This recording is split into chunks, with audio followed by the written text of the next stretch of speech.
Hello, welcome to talking textbooks leaving no child behind. कैसे हो सब मेरे प्यारे प्यारे बच्चों। आज का जो लेक्चर है वो किस बारे में है वो मैं थोड़ी देर में बताऊंगी, बट उससे पहले मैं बता दूं कि my name is Aditi and I welcome you to our channel that is talking textbooks. यहाँ पे हम लोग आपको कोटा के लेवल का एजुकेशन प्रोवाइड कर रहे हैं, वही करिकुलम है, सब कुछ कंटेंट वगैरह सब कुछ वही है एंड आप लोगों के कंफर्ट जोन में आप लोग को पढ़ाई करनी है, बस पढ़ाई पे और अपनी फिजिकल और मेंटल हेल्थ पे ध्यान देना है, राइट।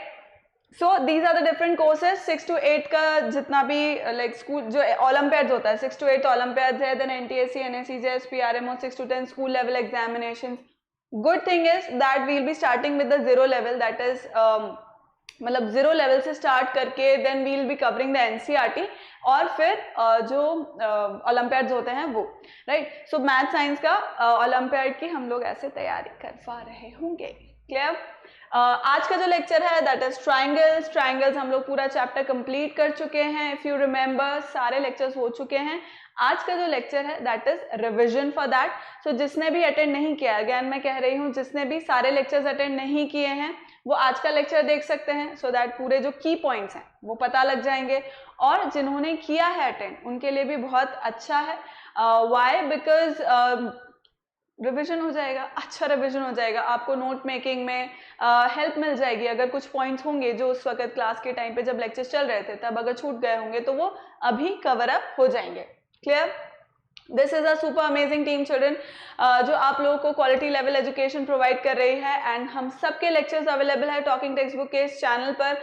अगर आपने अभी तक नहीं देखा है तो प्लीज गो थ्रू इट। पुराने जो भी लेक्चर्स छूट गए हैं उनको देखना स्टार्ट करो, अपार्ट फ्रॉम जो करंट वीडियोस चल रहे हैं उससे।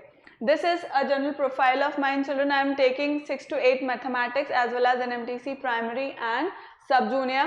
ये हम लोग का टेलीग्राम चैनल है अकॉर्डिंग टू डिफरेंट क्लासेस के अकॉर्डिंग है ये। So like today's lecture is for 7th standard. So TTB 07 you are suppose to join. Again Telegram free होता है, आप लोग ये बात अच्छे से जानते हैं। सो डाउनलोड नहीं किया है तो प्लीज कर लो and then start according like join according to your class. And why? Because जो भी करिकुलम है, जो भी हम लोग फॉलो कर रहे हैं, जो टाइम टेबल है, वो सब का अपडेट आपको वहां पर मिलता रहेगा एंड आपका कोई भी लेक्चर, कोई भी अपडेट मिस नहीं होगा। Clear. So and this is our website children talkingtextbooks.in। यहाँ पर आपको जो पैकेजेस हैं वो दिख जाएंगे। Again you can see 9000 highest package है।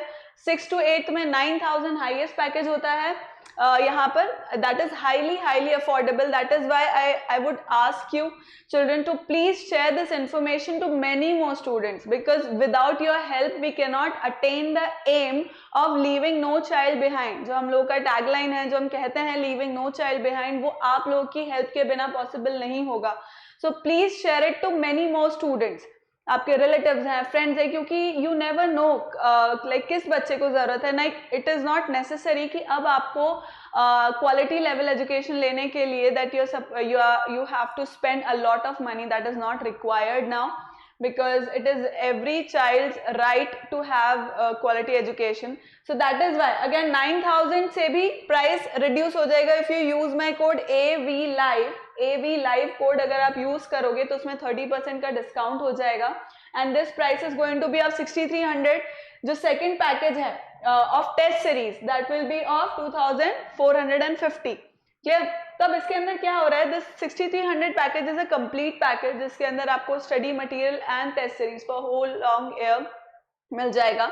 उसके अलावा जो चीजें मिल रही होगी that is mentioned here. Again if you do not require the study material then you can opt for the test series. अब टेस्ट सीरीज वो भी पीरियोडिक है, ऑब्वियसली टाइम टू टाइम होती रहेगी एंड उसके रिजल्ट्स भी आपको मिलेंगे। Again this will be of whole year long, right? पूरे साल के लिए होगा। So you can see that these are highly affordable packages which anybody can like afford these days, right? Again bi-weekly quizzes are free, जो कि मैं बोलती रहती हूँ। bi-weekly quizzes are of Olympiad level, so please अगर नहीं attempt करना start किया तो please do it। और वो आपको कहाँ मिलेगा? On our website talkingtextbooks.in। talking textbooks की वेबसाइट पर you will get the bi-weekly quizzes which I believe that you should start attempting। Clear? These are the different payment modes which you know already and ये रहे वो numbers। like if you have any queries, still कुछ queries वगैरह रह जाती है तो these are the numbers on which you can call। 9549041111। Is this clear children? I hope कि ये सब कुछ आपको समझ में आ गया होगा, जो कि मैं काफ़ी बार बताती भी हूँ। Then let's start with our complete with our promise and then we'll start with the revision of triangles which is very important children. बहुत सारे ऐसे उसके अंदर पॉइंट्स हैं जो बहुत ज़्यादा इंपॉर्टेंट है। क्लियर? तो उनका हम फास्ट ब्रशअप कर लेंगे आज। So starting with the polygons, बहुत बार मैं बता चुकी हूँ पॉलीगन्स क्या होता है। एक क्लोज साइडेड फिगर है, it is a closed figure which is made up by line segments. line segments को vertex से connect करके it is formed, right? And उसका नामकरण जो है, उसके जो नाम है, जो naming है, that is according to the number of sides that polygon has. The number of sides that polygon is having gives its name, right? So now you can see 3. अब मिनिमम हमें पता है कि 2 लाइन सेगमेंट से हम एक closed figure नहीं बना सकते हैं, तो इसलिए हमको मिनिमम 3 तो चाहिए ही सही, राइट? 3 लाइन सेगमेंट्स तो चाहिए ही सही जिससे हम एक क्लोज्ड स्ट्रक्चर बना सकें। So that starting from 3 that is known as triangle, then 4 के लिए क्वाड्रिलेटरल, 5 के लिए पेंटागन, 6 के लिए हेक्सागन, 7 साइड्स के लिए heptagon, 8 octagon, 9 nonagon and 10 is decagon, right? इसके आगे भी होते हैं ऑब्वियसली, बट अभी यहाँ तक हम पढ़ लेते हैं, बाकी क्या आप और सर्च कर सकते हैं दूसरी बुक्स वगैरह में। एंड चिल्ड्रन, मैंने होमवर्क बता दिया था आपको कि इस 7th का कंप्लीट करना है आपको, और कहाँ सबमिट करना है मेरे प्यारे बच्चों? आपको सबमिट करना है गूगल क्लासरूम के ऊपर। सो ट्राइंगल्स का आज लेक्चर हो जाएगा डिवीजन का। उसके बाद नेक्स्ट लेक्चर में हम लोग इसके ओलंपियाड लेवल के क्वेश्चंस को अटेम्प्ट कर रहे होंगे। क्लियर? तो इसका ये मतलब है कि आप लोगों को अभी तक अगर अभी तक भी कंप्लीट करके सबमिट नहीं किया है तो एक्सरसाइज 1, 2, 3 तीनों सबमिट कर देना गूगल क्लासरूम के ऊपर and let me know. Clear? Next diagonals of polygon. तो डायगोनल्स ऑफ पॉलीगन क्या होते थे? Diagonals are those line segment which join a vertex to the non adjacent vertex, right? मतलब वो एडजेसेंट वर्टेक्स को छोड़ करके, leaving the adjacent vertices, it joins the non adjacent vertex जितनी भी हैं। फिर अब जैसे फॉर एग्जांपल ट्राइंगल की मैं बात करूं, एक्सक्यूज मी, तो ट्राइंगल के अंदर कोई उसके अंदर कोई नॉन एडजेसेंट वर्टेक्स है ही नहीं। अगर मैं यहाँ से स्टार्ट करूंगी तो ये आ जाएगा, यहाँ से स्टार्ट करूंगी तो ये आ जाएगा। क्लियर? तो इसका मतलब ये क्या है? दिस इज इसके अंदर there are no diagonals. Again if मैं क्वाड्रिलेटरल की बात करूं तो यहाँ से क्वाड्रिलेटरल के अंदर भी क्या हो रहा है? देखो, अब इस वर्टेक्स से अगर मैं ज्वाइन कर रही हूँ तो इसके एडजेसेंट वर्टिसेस ये दोनों है, राइट? इसके एडजेसेंट ये है और ये है, तो इसको मैं छोड़ दूंगी। इसके अलावा non adjacent is this, right? तो ये ज्वाइन हो जाएंगे। This vertex would be known as what? A diagonal. Again same is the case here as well, same. अब यहाँ पर भी आगे बढ़ते जाएंगे, but now understand this children कि अगर मैं इस तरह से लाइन सेगमेंट्स बढ़ाती जा रही हूँ तो उसके नंबर ऑफ डायगोनल्स भी बढ़ते जाएंगे। मान लो किसी अगर साइड के कोई पॉलीगन के अंदर अगर 20 साइड्स हैं तो कहाँ तक ड्रॉ करते रहोगे डायगोनल्स? हर एक, मतलब 20 अगर उसके वो हैं लाइन सेगमेंट्स हैं तो हर एक वर्टेक्स से आपको ड्रॉ करते रहना पड़ेगा उसको। जस्ट इमेजिन, तो डायगोनल्स ड्रॉ करते ही जाओगे, तो इसका मतलब यह है कि there has to be a formula, and of course I told you that there is a formula to calculate number of diagonals which is dependent on the number of sides, of course. Next was the types of polygons. Polygons broadly 2 type में हमने divide कर रखे थे, convex and concave. उसका एक मैंने बहुत थोड़ा सा लॉजिक भी दिया था कॉनकेव का। So concave was it had cave and then opening and those things, not it was illogical explanation. But then convex polygons वो होते हैं जिनका हर एक angle, convex polygons are those angles whose each and every angle is less than 180 degree. Clear? मैंने यही बताया था कि कॉन्वेक्स पॉलीगन्स वो होते हैं जिनके अंदर हर एक एंगल 180 डिग्री से छोटा होता है। तो ये सारे डायग्राम्स आपको दिख रहे हैं, हर एक एंगल 180 डिग्री से छोटा है। इंटीरियर एंगल की बात कर रही हूँ मैं, हर एक interior angle is suppose to be smaller than 180 degree. फिर उसके बाद आता है कॉनकेव पॉलीगन। कॉनकेव पॉलीगन के अंदर आई टोल्ड यू कि at least concave polygons are the polygons which have at least 1 or more than 1 such angles which are greater than 180 degree. Clear, मतलब ऐसे पॉलीगन्स जिनके अंदर एक या एक से ज्यादा ऐसे एंगल्स हैं which are what greater than 180 degree. Like I told you 180 degree से ये सब क्या है, बड़े हैं। हियर दिख नहीं रहा होगा, रेड में दिखेगा भी नहीं। क्लियर, ठीक है। तो ये कॉन्केव और कॉन्वेक्स थे। Then just a second, okay, regular polygon. Regular polygons क्या होते हैं, जिसके अंदर हर एक लाइन सेगमेंट, जिसका हर एक लाइन सेगमेंट और हर एक angle is equal, so those are known as regular polygon. Is this clear? हर एक एंगल सी एंड हर एक side is equal, those are known as regular polygon. तो अगर रेगुलर पॉलीगन में मैं ट्राइंगल के लिए बात करूंगी तो ट्राइंगल में it is an equilateral triangle. Equilateral triangle के अंदर ऐसा होता है कि उसके जो एंगल्स हैं और साइड हैं वो तीनों बराबर होंगे। क्वाड्रिलेटरल के अंदर स्क्वायर में ऐसा पॉसिबल है कि चारों एंगल्स भी इक्वल हुए और चारों साइड्स भी इक्वल हुई। चारों साइड वैसे तो रोम्बस की भी इक्वल होती है, but it is not necessary always कि उसमें एंगल 90 डिग्री ही हो। कभी 90 डिग्री होगा तो then that special case is known as square. Clear? Then was regular pentagon, hexagon, heptagon and so on, right? उसके अंदर एंगल्स और साइड्स का जो मेजरमेंट है that is equal. Clear? Narayan Narayan. चलो, सम इम्पॉर्टेंट फॉर्मूलाज में मैंने ये सारे फॉर्मूला बता दिए थे कि भाई sum of the interior angles, just a second, चलो अब देखो, sum of the interior angles of a convex polygon of n sides is 2n-4 right angles और 2n-4 इंटू 90 डिग्री। अब देखो इसके अंदर क्या हो रहा है, चिल्ड्रन, कि sum of the interior angles of a convex polygon, मतलब इंटीरियर एंगल्स का जो भी पॉलीगन हमें दिया हुआ है उसके सारे इंटीरियर एंगल्स का जो सम है that is given by either 2n-4 into 90 degree और n-2 इंटू 180 डिग्री। 2 कॉमन ले लो, that is multiply it with this, so it is one and the same thing.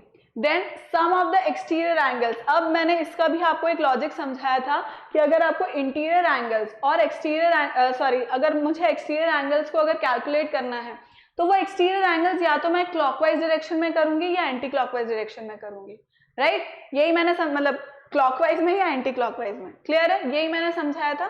So let's see to it. The sum of the exterior angles, मतलब कोई भी polygon अगर आप ले रहे हो उसके सारे एक्सटीरियर एंगल्स का जो सम है, सारे मतलब either you are taking it clockwise और anti clockwise, तो उनके exterior angles का जो sum है that is supposed to be what 360 degrees. Clear? Next क्या है, each interior angle of a n-sided regular polygon. अब देखो कुछ भी नहीं है इनमें, सम ऑफ इंटीरियर एंगल्स कितना है 2n-4 इंटू 90 डिग्री। अगर उसमें से हर एक एंगल का मुझे निकालना है तो मैं क्या करूंगी, डिवाइड बाय n। भाई ऐसे ही निकालते थे, एक का अगर निकालना है तो अपन क्या करते थे, यूनिटरी मेथड निकालते थे। So total upon number of sides give me the angle of और the measurement of one angle. Clear है? क्लियर बात? Next, then each exterior angle of a regular polygon of n sides, this is also simple. भाई total का sum है 360, एक का कितना होगा अपॉन n, राइट? मतलब n साइड का 360 डिग्री है तो वन साइड का कितना होगा 360 अपॉन n। सिंपल जो अपन यूनिटरी मेथड लगाते हैं बस वही तो है। भाई आपको ये दो चीजें भी अगर याद है तो उससे ये तो निकाल सकते हो, simple. Next, if a polygon has n sides and the number of diagonals. अब नंबर ऑफ डायगोनल्स जो मैं बोल रही थी कि नंबर ऑफ डायगोनल्स निकालने के लिए फॉर्मूला है that is what n(n-3/2). n(n-3/2) एक फॉर्मूला होता है जिससे हम नंबर ऑफ डायगोनल्स निकाल लेते हैं, ठीक है। Then area of a triangle whose base and length, ये तो अपने को आता ही है, half base into height, nothing new in that. Then these are few questions. यहाँ पे मैंने आपको एक्सटीरियर एंगल और इंटीरियर एंगल का जो एक्सटीरियर एंगल क्लॉकवाइज और एंटी क्लॉकवाइज का जो मैंने वो बताया था, यहीं पे था एक्सप्लेनेशन, मैंने यही दिया था कि भाई या तो आप एंटी क्लॉकवाइज काउंट कर रहे होंगे इन सबको, तो एंगल 1 2 3 4 5 6 का सम कितना हो जाएगा 360 degree. Similarly excuse me, similarly यहाँ पे क्या होगा, अगर आप क्लॉकवाइज ले रहे हो तो इसके अंदर भी यही हो रहा है कि 1 2 3 4 5 6 इस तरह से आप ले रहे हो और उनका सम भी कितना हो गया 360 degree. So either take it that ways और दिस वेज. ऐसा नहीं कि दोनों से पूरा के पूरा इस एंगल को ही एक्सटीरियर एंगल मान लिया, ऐसा नहीं होगा. राइट, अगेन मैंने कि इसके अंदर इंपॉर्टेंट चीज बताई थी कि भाई this angle and this angle का सम जो होगा वो कितना होगा 180 डिग्री. राइट, इन दोनों का सम, इसका सम कितना होगा 180 डिग्री. ये सब चीजें मैं ऑलरेडी एक्सप्लेन कर चुकी हूँ. क्लियर. फिर कुछ क्वेश्चंस थे जो आप लोगों ने डेफिनेट सी बातें कर ही लिए होंगे. Next was basic concepts of triangle. भी ट्रायंगल होता क्या है, क्योंकि चैप्टर ही ट्रायंगल्स पर है. पॉलीगन तो हमने स्टार्टिंग का इंफॉर्मेशन लिया था, मतलब थोड़ा स्टार्टिंग हमें समझना था.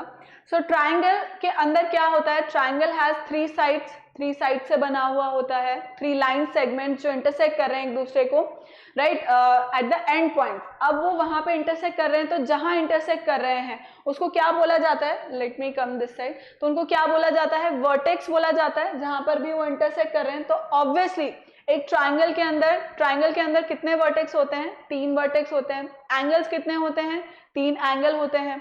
Right, so A B C are the 3 vertices and angle A, angle B, angle C are the 3 triangles, angles. and sides क्या क्या हो गई, 3 साइड हो गई इसकी, AB, BC and CA इसकी 3 साइड्स हो गई. ये इसका एक बेसिक कंसेप्ट है. नाउ अब ट्राइंगल्स के types based on the like measurement of the sides, मतलब साइड के अकॉर्डिंग, और दूसरा था एंगल के अकॉर्डिंग. मतलब 2 तरीके से हम लोग ट्राइंगल्स को वो करते हैं, उसको टाइप में वो करते हैं, बाइफिकेट करते हैं या डिफरेंशिएट करते हैं उसके अंदर. तो किस तरह से करते हैं, एक तो डिफरेंशिएट, वो वाला डिफरेंशिएट नहीं, मतलब डिफरेंस देखते हैं कि कौन सा. एक तो साइड के अकॉर्डिंग, राइट, कि उसका साइड कैसा है, साइड का मेजरमेंट क्या है, और दूसरा होता है उसका एंगल का मेजरमेंट क्या है. राइट, तो सबसे पहले है इक्विलेटरल ट्रायंगल. इक्विलेटरल ट्रायंगल के अंदर क्या होता है, तीनों side, it is a regular polygon हुआ, मतलब तीनों साइड इक्वल हैं उसकी. राइट, एंड तीनों एंगल्स इक्वल है. पर अब ट्रायंगल के अंदर इंपॉर्टेंट बात यह है कि अगर एक इक्विलेटरल ट्रायंगल है तो it is necessary, no matter उसका साइज कितना है, इट इज नेसेसरी कि उसका जो एंगल होगा, इंटीरियर एंगल होंगे, वो तीनों 60 डिग्री ही होंगे. Is this clear children. तीनों का एंगल जो होगा वो 60 डिग्री ही होगा.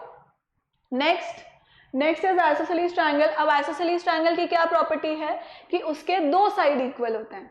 राइट, उसके क्या होते हैं, 2 साइड इक्वल होते हैं. But then again isosceles triangle की क्या प्रॉपर्टी होती है कि अगर 2 साइड इक्वल हैं तो उनके ऑपोजिट जो एंगल्स हैं वो भी इक्वल होंगे. सो लाइक अगर ये साइड है, if this is the side, ये साइड है अगर, और ये अगर इक्वल है, ये दोनों मतलब इक्वल है, तो इसके सामने वाला एंगल कौन सा है, ये वाला.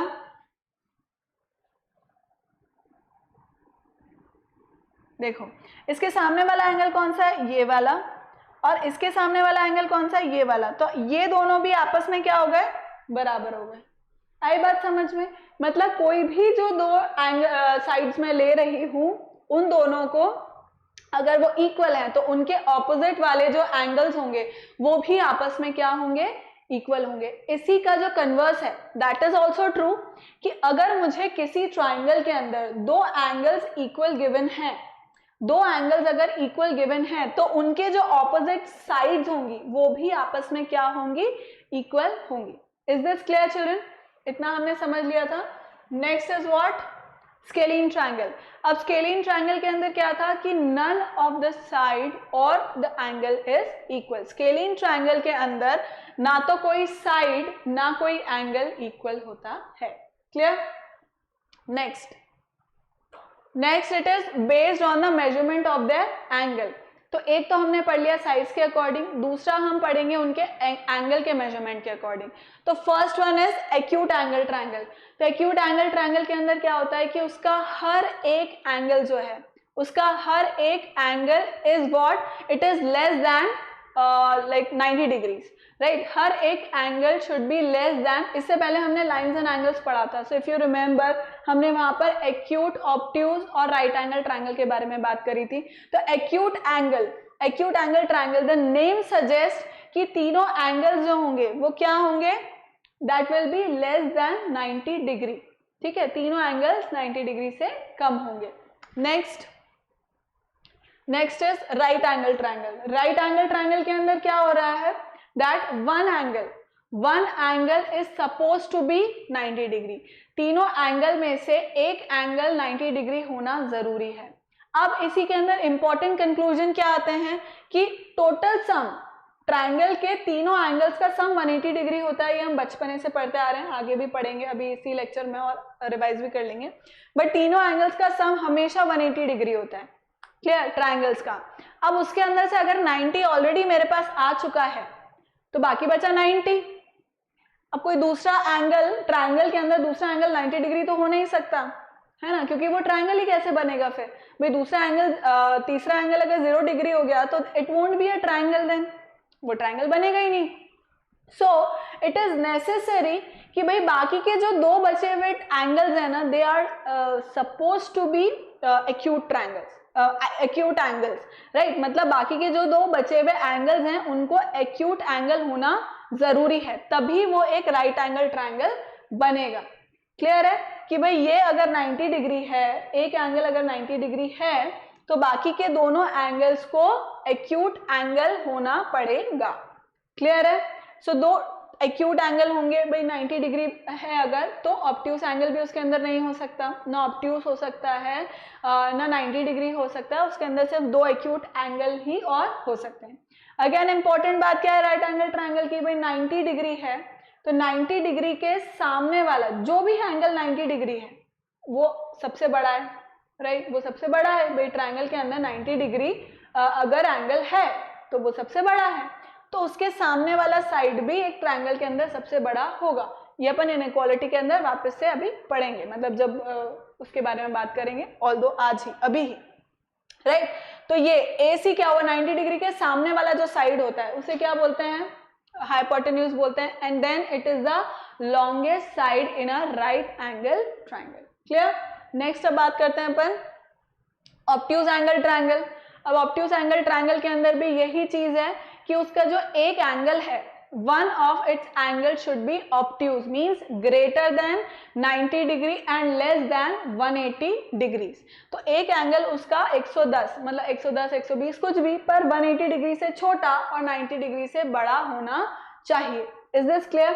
सो अब इसके अंदर क्या है, अगेन बाकी के जो दो बचे हुए एंगल्स हैं वो 90 डिग्री नहीं हो सकते, राइट, क्योंकि now again it has to be less than 90 degree. अब जो बचा हुआ सम है ना भाई, टोटल एंगल, टोटल ट्रायंगल्स का एंगल कितना होता है, 180 डिग्री होता है, राइट। अब उस 180 में से भी ऑलरेडी कुछ पार्ट 90 डिग्री से बड़ा, मान लो 110 ही मान लो, राइट, तो ये ऑलरेडी हो चुका है, तो मेरे पास कितना और बचा है, 70 डिग्री और बचा है। मतलब it itself is a acute angle, उनका सम जो एक्यूट एंगल है, जो सम है वही एक्यूट बचा हुआ है, राइट। तो इसका ये मतलब हुआ कि दो एंगल्स, अगर कोई ऑब्ट्यूज एंगल की भी बात हो रही है तो उसके अंदर ना तो कोई दूसरा एक्यूट एंगल आ सकता है, सॉरी ना दूसरा, अगर ऑब्ट्यूज एंगल की बात, ऑब्ट्यूज एंगल ट्रायंगल की बात हो रही है तो उसके अंदर ना तो दूसरा ऑब्ट्यूज एंगल आ सकता है, अगर एक आ चुका है तो दूसरा नहीं आएगा, सिर्फ एक ही आएगा, ना ही उसके अंदर 90 डिग्री एंगल आएगा, बस उसके अंदर वही same 90 degree right angle triangle की तरह ही है, इसके अंदर भी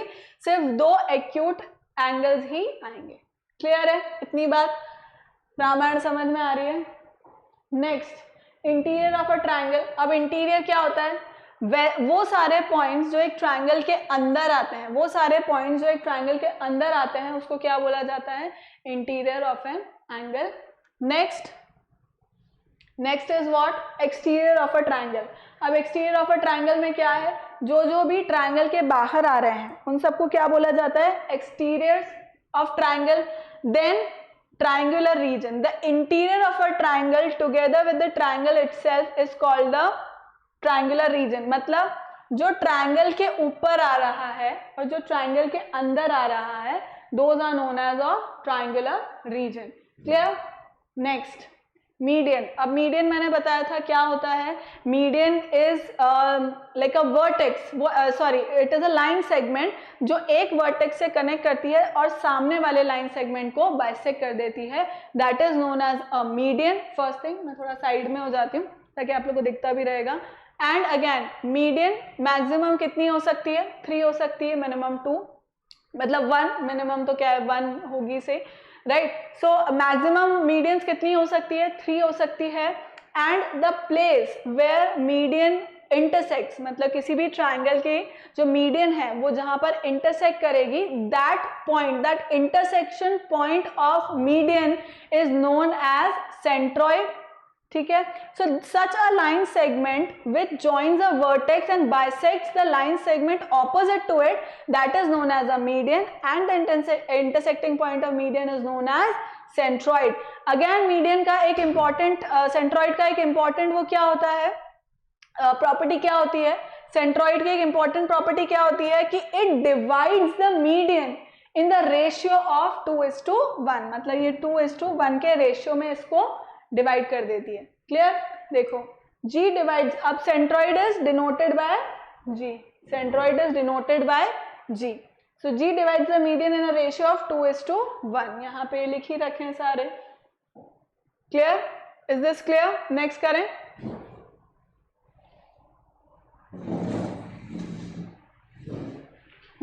अब अलग अलग ट्राइंगल्स के अंदर हम लोग पढ़ रहे हैं, तो मीडियन, अगर एक इक्विलेटरल ट्राइंगल की बात करेंगे तो उसमें तीनों मीडियंस का जो लाइक मेजरमेंट है वो बराबर होगा, मतलब AD equals to CF equals to BE, तीनों का लाइन सेगमेंट जो तीनों का जो मेजरमेंट है वो क्या होगा, all 3 medians are of equal length. Clear. Next क्या है, आइसोसेलेस ट्राइंगल। आइसोसेलेस ट्राइंगल के अंदर बना ही नहीं रखा है डायग्राम, मैं बना देती हूँ। तो देखो अगर मैंने एक ट्राइंगल बनाया है यहाँ पर, this is A, B and C, right. अब इसके अंदर क्या हो रहा है, मान लो this is equal to this, ऐसा मैंने बना लिया कि ये और ये आपस में बराबर है। तो अब समझना कि इसमें क्या हो रहा है, वो क्या बोल रहा है, if AB is equal to AC, AB is equal to AC, तो अब इस लाइन सेगमेंट से देखना, ये मैंने बनाया,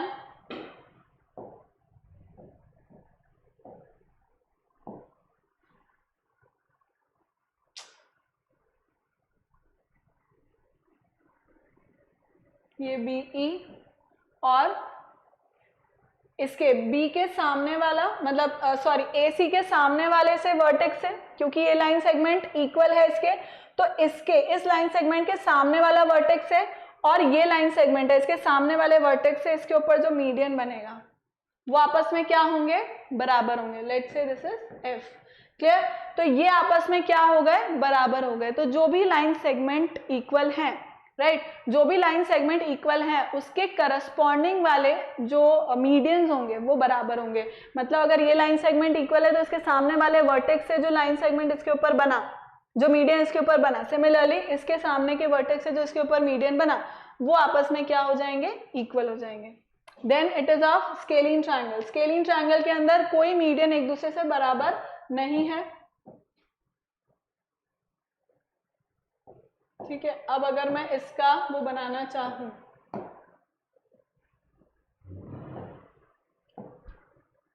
इसका मीडियन यहां बना, इसका यहां बना,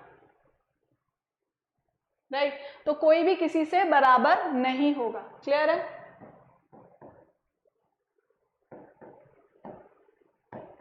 ठीक। तो क्योंकि कोई भी एंगल, कोई भी साइड इसका बराबर नहीं होता है, इसलिए इसका कोई भी मीडियन भी इक्वल नहीं होगा। Next is altitude. अब एल्टीट्यूड क्या होता है, ऑब्वियस सी बात है, जो हम परपेंडिकुलर ड्रॉ कर रहे हैं किसी भी वर्टेक्स से, the perpendicular that we are drawing from a vertex to the line segment opposite to it, that is known as the altitude। और height होता है, perpendicular distance होता है, altitude होता है, सब एक ही चीजें होती हैं, राइट। सो अगेन कितना मैक्सिमम कितने हो सकते हैं, एक ट्राइंगल के अंदर एल्टीट्यूड 3 हो सकते हैं। अब उसका जो इंटरसेक्टिंग पॉइंट है, एल्टीट्यूड का जो इंटरसेक्टिंग पॉइंट है ये, that is known as what, इसको क्या बोला जाता है, orthocentre, right. This is known as what, orthocentre. Clear है, क्लियर है, is this clear. See, the point of intersection of all the 3 altitudes is known as orthocentre. Clear बात हो गई है। नेक्स्ट, इक्विलेटरल ट्रायंगल के अंदर ortho centre की बात हो रही है, सॉरी एल्टीट्यूड की बात हो रही है, तो तीनों एल्टीट्यूड इक्वल होंगे। क्लियर है? Just check it children, let me drink water.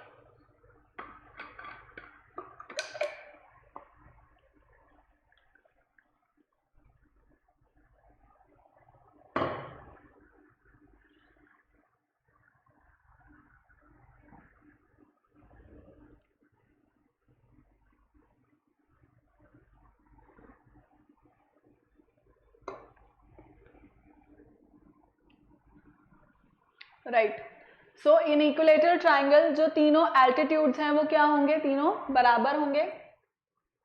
Next, in isosceles वही सेम लॉजिक है, आइसोसेलेस का भी सेम लॉजिक है कि अगर मैं बोल रही हूँ A B is equals to A C, अगर मैंने बोला A B is equals to A C, तो उसके ऊपर ड्रॉन जो परपेंडिकुलर है उस लाइन सेगमेंट के ऊपर ड्रॉन, या ऐसे कह लो कि ये अगर लाइन सेगमेंट इक्वल है तो इसके सामने वाले वर्टेक्सेस के ऑपोजिट वर्टेक्सेस के ऊपर जो परपेंडिकुलर बना या एल्टीट्यूड बना वो आपस में क्या हो जाएगा? इक्वल हो जाएगा। तो ये और ये दोनों आपस में क्या हो जाएंगे?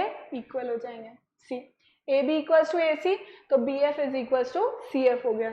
आई बात समझ में? अब स्केलिन है, स्केलिन के अंदर तीनों क्या होते हैं? अनइक्वल होते हैं, मतलब एल्टीट्यूड जो होंगे स्केलिन के अंदर वो क्या होंगे? अनइक्वल होंगे। Clear? Next, angle bisectors. Angle bisectors क्या होते हैं? ऐसे line segments which bisects the angles, those are known as what? Angle bisectors. Again, angle bisectors का जो intersecting point है means this is known as what? In center, right? जो angle bisectors का जो intersecting point होता है that is known as what? In centers. See, the line drawn from the vertex of the triangle which bisect the angle of a triangle and the point at which all the angle bisectors of triangle meet is known as in center. उनको क्या बोला जाता है? In center. So if a circle is inscribed in a triangle, then its center will be the in center. मतलब कोई circle, किसी triangle के अंदर अगर कोई सर्कल इंस्क्राइब्ड है, ठीक है, मतलब इसके अंदर अगर कोई सर्कल बना हुआ है तो उसका जो इट शुड बी टचिंग, मतलब ऐसा नहीं होना चाहिए, टच होता हुआ होना चाहिए, तो वो क्या कहलाएगा? उसका जो सेंटर होगा वो क्या कहलाएगा? It will be known as incentre. Clear? ये सब एक्सप्लेन कर चुकी हूं मैं। Then next is perpendicular bisectors. अब परपेंडिकुलर बाइसेक्टर्स क्या होते थे चिल्ड्रन? कि ऐसे लाइन सेगमेंट्स जो एक वर्टेक्स से ड्रॉ करके सामने वाले लाइन सेगमेंट को क्या कर रहे हैं? They are perpendicular also and they are bisecting it also. Clear? मतलब ऐसे लाइन सेगमेंट्स जो या ऐसा कह लो कि which are such line segments which are joining a vertex and are perpendicular bisectors of the line segment opposite to it। मतलब अगर मैं यहाँ से एक लाइन सेगमेंट या यहाँ से नहीं, देखो अगर मैं एक लाइन सेगमेंट अगर ड्रॉ कर रही हूँ फॉर एग्जाम्पल इस ट्राइंगल के अंदर, सो it is a scalene triangle obviously, क्योंकि इसके अंदर तीनों साइड अनइक्वल हैं। तो अगर मैंने एक परपेंडिकुलर बाइसेक्टर ड्रॉ किया, मतलब इस लाइन सेगमेंट के लिए इट इज नॉट नेसेसरी कि वो वर्टेक्स को ज्वाइन करे ही सही, right? somewhere it can join the vertex but somewhere it cannot, right? तो कोई बात नहीं, ऐसा लाइन सेगमेंट जो इसको क्या कर रहा है? परपेंडिकुलर बाइसेक्ट कर रहा है, परपेंडिकुलर भी है और बाइसेक्ट भी कर रहा है इस लाइन सेगमेंट को, सो उसे हम क्या बोलते हैं? Those are known as perpendicular bisectors. And again जहां पर ये परपेंडिकुलर बाइसेक्टर्स मीट करते हैं, the place or the intersecting point of these perpendicular bisectors is known as what? Circumcenter, right? ये देखो ये लिखा हुआ, the three perpendicular bisectors of the sides of a triangle meet in a single point called the circumcenter, called the circumcenter। Clear है? ये सब important की points है, जब भी आप आगे पढ़ेंगे तो आपको ये सब remember, you should remember all these. अब ये सब कुछ क्वेश्चंस थे जो आई होप आपने कर ही लिए होंगे। नेक्स्ट, अब कुछ इंपॉर्टेंट प्रॉपर्टीज थी ट्राइंगल की, वो क्या है? The sum of the angles of a triangle is two right angle, मतलब तीनों एंगल्स का जो सम है वो कितना होता है? 180 डिग्री होता है। इन सारी थ्योरम्स को, ये सारी जो प्रॉपर्टीज है इसको हम एक एक करके अभी प्रूव करेंगे।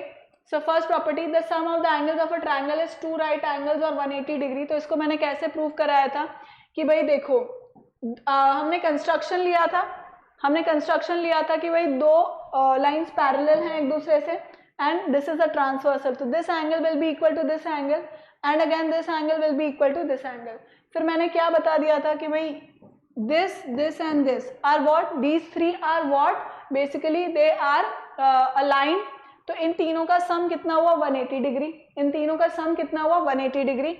अब इसकी जगह पे मैं ये वाला पुट कर दूंगी और इसकी जगह पे मैं ये एंगल पुट कर दूंगी, तो इसका मतलब इन तीनों एंगल्स का सम कितना हो चुका था 180, हो चुका नहीं, हो चुका होता है, हमेशा होता है 180 डिग्री। क्लियर है? Next is a blank slide. A triangle cannot have more than one like it cannot have more than one right angle, बता दिया था मैंने। triangle cannot have more than one obtuse angle, ये भी मैंने समझा दिया। in a right angle triangle the other two angles are acute and the sum is 90 degree, ये भी मैंने समझा दिया। right, next property is if a side of a triangle is produced the exterior angle so formed is equal to the sum of the interior opposite angles, ये भी मैंने किस तरह से समझाया था। देखो एक्चुअल में ये प्रॉपर्टी क्या रही है कि भाई ये जो एक्सटीरियर एंगल है किसके बराबर है, इन दोनों एंगल्स के सम के बराबर है। क्लियर? तो अब मैंने ये कैसे समझाया था, भाई देखो this and this like angle 1 + 2 + 3 is equals to 180 degree, क्योंकि अभी हमने प्रूव किया कि भाई तीनों एंगल्स का सम जो होता है वो 180, इंटीरियर एंगल्स का जो सम होता है that is 180 degree in a triangle. तो इसका मतलब 1 2 3 is equal to 180 degree and angle 2 + angle 4 is also equal to 180 degree. क्यों? क्योंकि ये एक लीनियर सम है, लाइन है, तो इनका दोनों का 2 और 4 का सम भी कितना होना था 180 डिग्री। तो उसमें से अब दोनों इक्वेशन को अगर आप कंपेयर करोगे तो 2 इज कॉमन, 2 को कैंसिल कर दो, angle 1 + angle 3 equals to angle 4 हो जाएगा। क्लियर है? Is this clear children? Next is a blank slide again. फिर कुछ क्वेश्चंस थे जो आई होप आपको आ ही गए होंगे, ऐसा मेरा मानना है। Next was property 3। प्रॉपर्टी 3 थी इसकी। अब उसके अंदर मैंने क्या एक्सप्लेन किया था चिल्ड्रन? Just a second.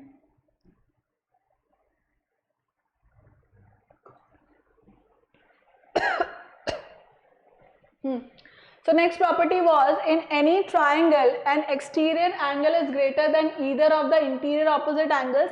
तो ये तो बहुत ही बेसिक सी बात मैंने समझाई थी। उसके अंदर क्या है कि ऑब्वियसली जब हम इससे पहले वाले ही प्रॉपर्टी में ये बोल रहे हैं कि भाई इन दोनों का sum is equal to this angle, exterior angle opposite to it, right? तो डेफिनेटली जब इन दोनों का सम इसके बराबर है तो हर एक एंगल तो इससे छोटा होगा ही। ऑब्वियसली ये वाला एंगल इससे बड़ा होगा और ये वाला एंगल इससे बड़ा होगा, इन दोनों से मतलब पर्सनल लेवल पे बड़ा होगा। ऑब्वियस सी बात है, right? Common sense. So this is one property.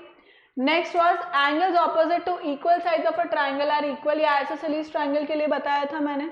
Isosceles triangle जब मैं एक्सप्लेन कर रही थी टाइप ऑफ ट्राइंगल्स में, तब मैंने एक्सप्लेन किया था कि भाई दो साइड उसकी इक्वल होती है तो उसी के ऑपोजिट दोनों एंगल्स भी इक्वल हो जाते हैं। अगर उसका जो कन्वर्स था वो भी ट्रू था कि अगर दोनों एंगल्स इक्वल दे रखे हैं तो उनके जो ऑपोजिट साइड्स होंगे वो भी आपस में क्या होंगे, इक्वल होंगे। Next was triangle inequalities. अब अपन ने ट्राइंगल इनइक्वालिटीज के बारे में पढ़ा था, उसके अंदर मैंने 2 पॉइंट्स में समझाया था आपको, राइट? तो the sum of any two sides of a triangle is greater than the third side. तो उसमें 2 चीजें अपन देखते हैं ट्राइंगल इनइक्वालिटी के अंदर। तो वो क्या होती है कि भाई 2 साइड हैं, ट्राइंगल की 3 साइड होती हैं, तो किन्हीं भी 2 साइड का सम हमेशा बड़ा होना चाहिए एक तीसरी साइड से, राइट? किन्हीं भी 2 साइड का जो सम है वो बड़ा होना चाहिए तीसरी साइड से। क्लियर है? और ये जो चीज है, ये जो कंडीशन है, ये एप्लीकेबल होनी चाहिए तीनों साइड्स के लिए, तीनों साइड्स के लिए एप्लीकेबल होनी चाहिए। ऐसा नहीं कि भाई 1 या 2 कंडीशन आपने देख ली कि भाई AB + BC is greater then AC, हो गया ट्राइंगल का फॉर्मेशन हो गया। नहीं, तभी ट्राइंगल का फॉर्मेशन नहीं होगा। आपको तीनों कंडीशन को चेक करना पड़ेगा, तीनों कंडीशन अपने को चेक करनी पड़ेगी, तब हम बता पाएंगे। मैंने कुछ एग्जाम्पल भी लिए थे कि भाई अगर मैं बोल रही हूँ इस 4, 7 and 12 line segments of a triangle, या मैं क्या इन लाइन सेगमेंट से, इन मेजरमेंट से मैं एक ट्राइंगल फॉर्म कर सकती हूँ। बट देन मैंने चेक्ड कि भाई 7 + 4 ऑलरेडी छोटा आ रहा है, 11 आ रहा है 12 से, छोटा है। इसका मतलब कि क्या हो सकता है, ट्रायंगल फॉर्मेशन नहीं होगा, राइट। ये प्रॉपर्टी अगर ट्रू होगी चिल्ड्रन, ये प्रॉपर्टी अगर ट्रू होगी तो ही एक ट्रायंगल का फॉर्मेशन हो सकता है। क्लियर है? नेक्स्ट, अब इसी को और आगे बढ़ाते हुए मैंने सेकंड प्रॉपर्टी क्या बताया, सेकंड इसी के अंदर क्या बताया था कि भाई दो साइड का सम तीसरे से बड़ा होना चाहिए, उसी तरह मॉड मतलब पॉजिटिव उसका आंसर निकलना चाहिए।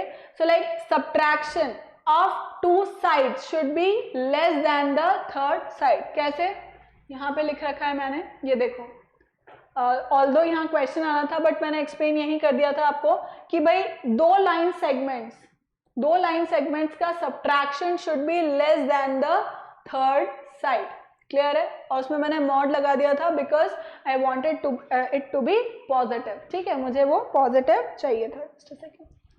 ठीक है, क्लियर है चिल्ड्रन? इज दिस क्लियर कि भाई इनका जो मॉड है वो मुझे क्या चाहिए, मतलब मॉड इसलिए लगा कि भाई पॉजिटिव चाहिए, बट देन कंडीशन क्या है कि अगर दो साइड का sum should be greater than third side, तो दो साइड का subtraction should be less than the third side. Clear है? और वो भी आपको तीनों के लिए चेक करना होगा। क्लियर? नेक्स्ट, ये कुछ क्वेश्चंस थे जहां हमने चेक किया था कि भाई इन मेजरमेंट से कोई भी ट्रायंगल पॉसिबल होता है या नहीं, तो हमने वो करके देख लिया था। ऑब्वियसली सबसे बड़ा वाला जो साइड है उसको तो आप ऐड करोगे तो वो डेफिनेटली बड़ा ही निकलेगा, तो हमको बाकी के बचे हुए दो साइड्स को ऐड करके देखना था। क्लियर? ये कुछ क्वेश्चंस थे जो हमने परफॉर्म कर लिए थे। So this was the question जो एक रह गया था। Then we talked about Pythagoras theorem.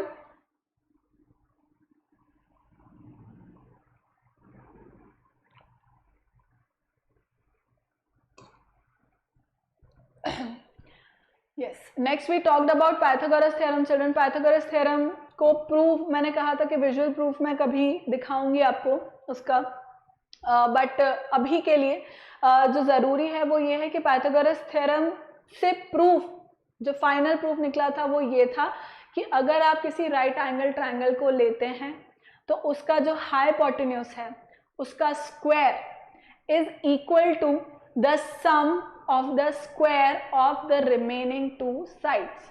जो हाइट है यानी कि जो परपेंडिकुलर है और जो बेस है उनके मेजरमेंट का स्क्वायर का sum is equal to the hypotenuse का square, right? That is a square plus b square equals to c square. ये मेरा सिंपल पाइथागोरस थ्योरम था। इसका कन्वर्स भी हमने पढ़ा था, और वो कन्वर्स क्या था?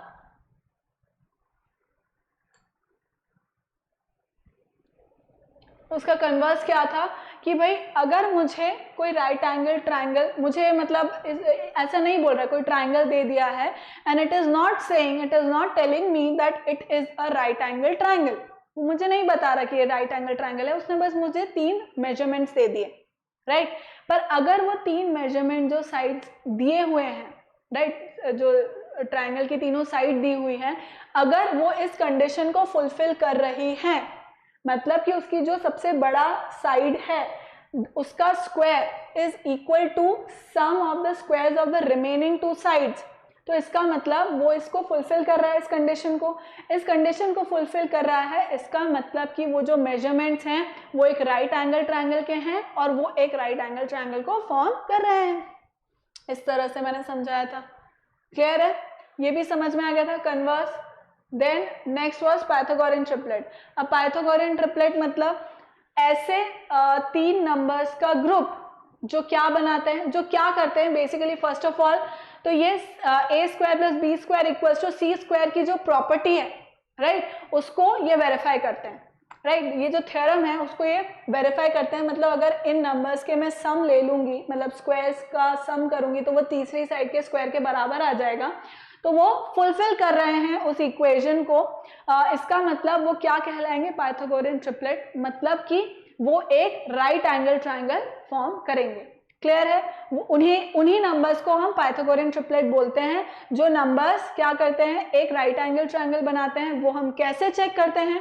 वो हम इससे चेक करते हैं कि भाई वो जो गिवन मुझे नंबर्स हैं वो c square equals to a square plus b square को वेरीफाई कर रहे हैं या नहीं। क्लियर? नेक्स्ट हमने देखा था कि भाई अगर मुझे एक नंबर गिवन है और वो बाकी के दो पाइथागोरियन ट्रिपलेट्स पूछ रहा है, भाई बाकी के दो नंबर्स क्या हैं जो पाइथागोरियन ट्रिपलेट बनाएंगे, तो उसके लिए हमने ये फॉर्मूलाज देखे थे 2m, m² + 1 और m² - 1। उसी के साथ अपन एक एग्जाम्पल लेकर के देख लिया था कि भाई 16 गिवन है या 18, 20 ऐसा कुछ भी गिवन है, तो उसको मैं इस तरह से भाई 2m के बराबर रख लूंगी, m का वैल्यू मेरा निकल जाएगा और फिर इस तरह से मैं बाकी के आंसर्स को निकाल लूंगी। Is this clear? Is this clear children? इस तरह से हमने पाइथागोरियन ट्रिपलेट को निकाल लिया था। देख लो एक बार, इसको गो थ्रू कर लो। सो ट्राइंगल चैप्टर एक्चुअली बहुत इंपॉर्टेंट है चिल्ड्रन, इस एस्पेक्ट से कि इसमें लॉन्ग रन के लिए बहुत कुछ है चीजें, मतलब कि आपका बेसिक डेवलप कर रहा है, राइट? मतलब बेसिक जो इसके अंदर, इस चैप्टर के अंदर जो कुछ भी है, हर एक पॉइंट बहुत ही ज्यादा इंपॉर्टेंट है। क्लियर?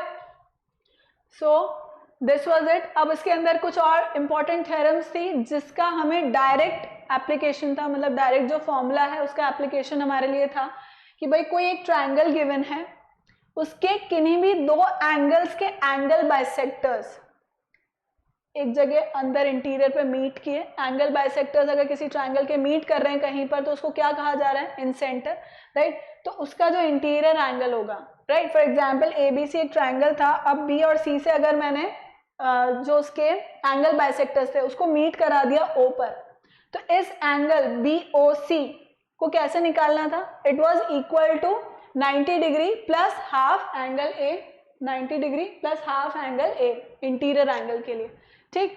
सिमिलर वे में इसका जो एक्सटीरियर एंगल था उसको भी हमने दिखाया था कि भाई कैसे प्रूव, अभी हम जरूरी नहीं है हमारे लिए, इस इस क्लास के लिए अभी जरूरी नहीं है प्रूव। तो क्या था इसका कि भाई एक ट्राइंगल गिवन है, ट्राइंगल के किन्हीं भी दो साइड्स को आप एक्सटेंड कर दो, राइट? किन्हीं भी दो साइड्स को अगर अपन एक्सटेंड कर देते हैं और फिर जो बाहर एक्सटीरियर एंगल्स जो बने, उस एक्सटेंडेड लाइन से जो एक्सटीरियर एंगल्स बने और उसको जब मैं मीट करा दूंगी, मतलब एक्सटीरियर एंगल्स बने, फिर उन एक्सटीरियर एंगल्स के मैं एंगल बाइसेक्टर्स लूंगी। समझ गए? दो लाइंस इस तरह से एक्सटेंड करी, एक्सटेंड करके उनके जो एक्सटीरियर एंगल्स बने, उन एक्सटीरियर एंगल्स के एंगल बाइसेक्टर्स को फिर मैंने इंटरसेक्ट कराया, तो ये एंगल, तब फिर जो एंगल बना that was that is calculated how 90 degree minus half of angle A, 90 degree minus half of angle A। Direct formula हमको याद रखना है। Clear? Then Pythagorean inequality.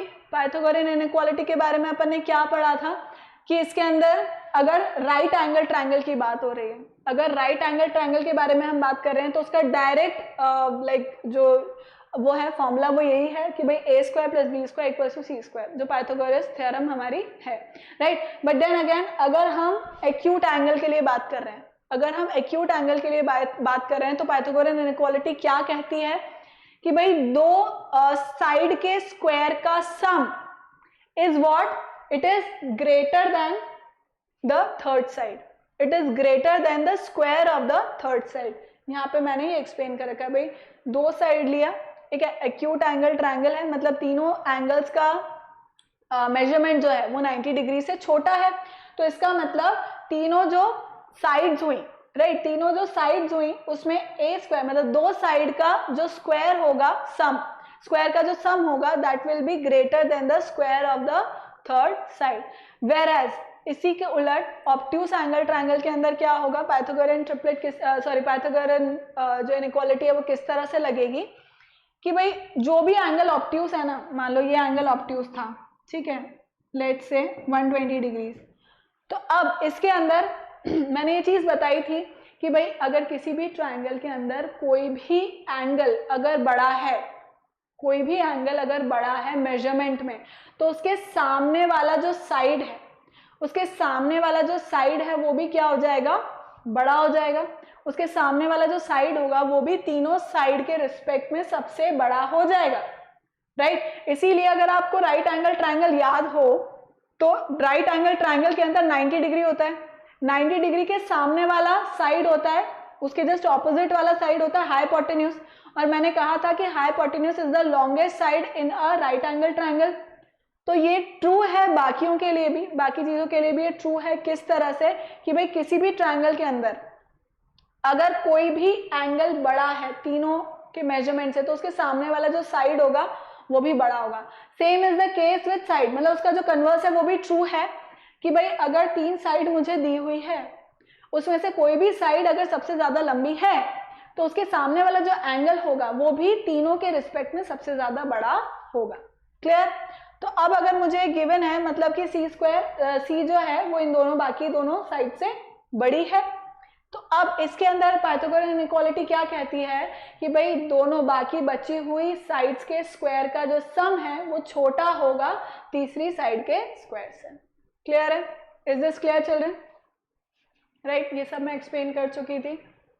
Then एक इंपॉर्टेंट फॉर्मूला था हेरॉन्स फॉर्मूला, भाई एरिया निकालने के लिए, though it wasn't connected as such, area के लिए हम बात ही नहीं कर रहे थे अभी इस चैप्टर में, बट देन अगेन एक इम्पॉर्टेंट जस्ट अ फॉर्मूला। तो इसके अंदर क्या था हेरॉन्स फॉर्मूला के अंदर कि भाई 3 साइड है, तीनों साइड अगर एरिया आपको निकालना है and it's height is not given, ठीक है, हाइट हमें नहीं दी हुई, तो फिर तीनों साइड दी हुई है। अब तीनों साइड से मैं एरिया कैसे निकाल लूंगी? By Heron's formula.